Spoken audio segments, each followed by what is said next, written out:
Okay, so for part 3 of this video, I'm going to start building rafters and constructing trusses to form the roof.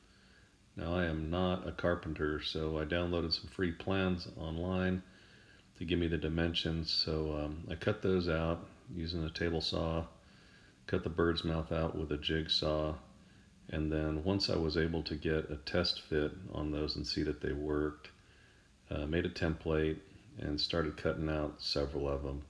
Had a pretty good day for weather, so I was able to just set up in the driveway, get all the rafters cut, and then the next day it was raining pretty hard, so I went ahead and moved the whole operation up under the barn so I could work outside of the rain, get them all put together, and have some type of production during that day. So that was a pretty good day. Got them all built, stacked up, and then the next day when it wasn't raining, was able to take them down and start lining them up and setting them into place on top of the header. There may be another reason why they call that a header. On the low end of the roof, it's less than 6 feet high on the corner and caught it in the face. So I'll be dealing with that for the rest of the build. But you can see I just worked from one end to the other, setting those up into place and tying them in with strong ties, hurricane straps. And they really went up without any issues, and it's coming along. Here's a little detail of how the roof is put together. It's going to be 6-foot walls, got a 4x6 header on top of a 4x4 post, and then we got a 5 to 12 pitch on this roof with a 4-inch overhang, and it's all held in there with hurricane ties all the way through. And then just got a plywood gusset at the top holding them in. And we're going to have about a 4-foot overhang here to keep us dry while we're getting eggs and whatnot out of the chicken coop.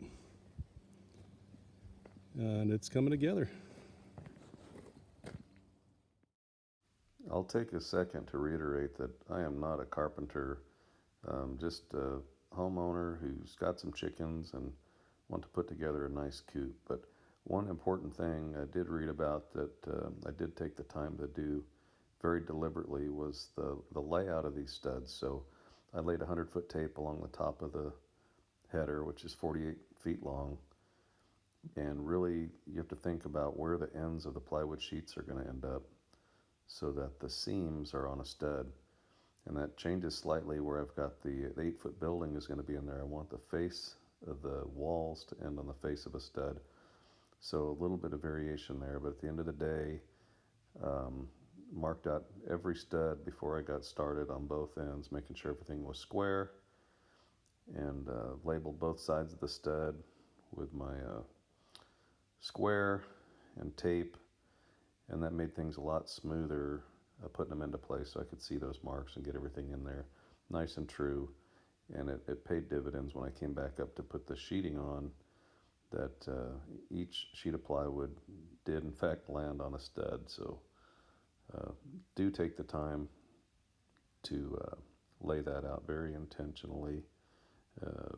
Otherwise it'll be a big fight. To keep critters from being able to get in, I put bird blocking between each of the rafters. That'll fill in the space between the plywood and the header so that varmints, whatever, mice, rats, raccoons, whatever, can't crawl up underneath there. And the ones in the area where the coop is going to be are ventilated with the wire mesh, so they'll still get some airflow in there to keep the chickens cool. Here's a look at those bird blocks from the inside, so that seals it all off nice so nothing can get in here.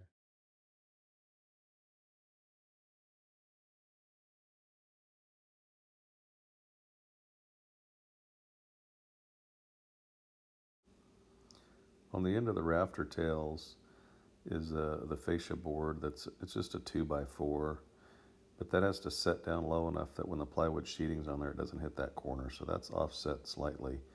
And then I turn around and clamped an additional 2x4 to the front of that sat up higher, and you can see that there on the left edge, the 2 clamps. That way when I could put the plywood sheeting up there by myself, and that would hold it into place until I could get nails into it. Well, so far I've enjoyed putting these videos together and give me a chance to look back on what I've been doing. And if it's been fun for you to watch and come along with me on this thing, stick around. I'll be putting together another video here with me putting on the sheeting, getting the paper up, and getting ready to lay shingles.